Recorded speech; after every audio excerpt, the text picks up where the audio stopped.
আসসালামু আলাইকুম। আজকে যে বিষয় নিয়ে কথা বলতেছি বা কথা বলতে আসছি, এই ভিডিওটা একটু লং হবে। সবাই ভিডিওটা সম্পূর্ণ দেখে যাবেন। সবার উপকার আসবে আশা করি। আমি যে কথা বলতেছি এমডি হায়াত, উনি কন্টেন্ট জগতে আসলে খুবই একজন অভিনয়ের বেলা সেরা একজন লোক। মাঝে মধ্যে দেখেন উনি কিন্তু বানরের অভিনয় করে বিভিন্ন ওই যে হারিকেনিয়া পাম্পের তেলের জন্য যায়। মানে ওনার জন্য সব অভিনয় একদম সহজভাবে উনি করতে পারে। উনাকে মানায়ও। তো উনি কিন্তু আসলে শিক্ষা নাই। উনি কিন্তু একদম সহজ সরল একজন মানুষ। উনার বাড়ি সম্ভবত উত্তরবঙ্গের কোনো এক জায়গায়। আসলে ওই ডিস্ট্রিক্টের নামটা আমি ভুলে গেছি।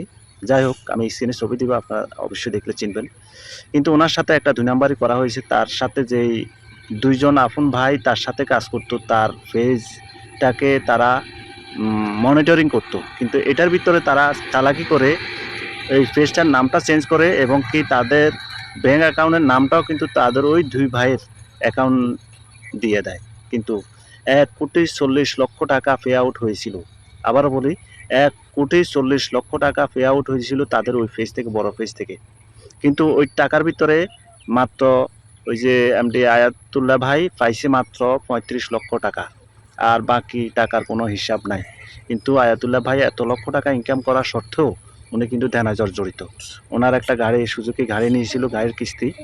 ঘর করেছিল, ঘরের অনেকগুলা টাকা সেই ঋণ। কিন্তু সেই এগুলা দেখে যখন টাকা আসে, অনেক টাকা আসে কিন্তু টাকা সে ভাগে পায় কম। টাকাটা আসে, কত আসে ওটাও কিন্তু সে জানে না। ওই যে ব্যাংক অ্যাকাউন্টটা তার অন্য নামে, নামটাও চেঞ্জ করে ফেললো। পরবর্তীতে এগুলা লিয়ে টেনশন করে সে একটু স্টক করছে প্রায় ২ বার। এই কিছুদিন আগে একবার স্টক করেছিল।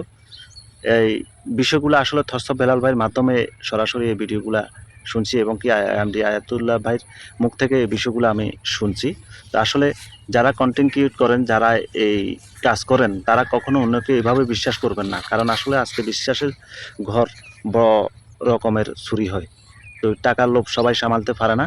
আপনারা সবাই এই দিকে লক্ষ্য রেখে আগামী দিন চলা খুব কঠিন হয়ে যাচ্ছে মনে হয়। তাই আপনি যদি কাজ করেন, আপনার কিছু না কিছু বুঝতে হবে এবং কি আপনি এটা খেয়াল করবেন, আপনার ব্যাংক অ্যাকাউন্ট সেটিং করতে আপনার নিজস্ব অ্যাকাউন্ট এবং কি আপনার আইডি দিয়া বা আপনার ভোটার আইডি দিয়া আপনার পেজের সাথে সব কিছু ডাটা মিল রেখে আপনি কাজ করে যাবেন। তো আশা করি বুঝতে পেরেছেন। আমার এই ভিডিওটা যদি আপনাদের থেকে ভালো লাগে, আপনারা ভিডিওটা শেয়ার করে অন্যদেরকে দেখার সুযোগ করে দিবেন, যাতে করে অন্যরাও ওই ধরনের কাজ থেকে সতর্ক হয়ে যায়। তা আল্লাহ হাফেজ। সবাই ভালো থাকুন, সুস্থ থাকুন।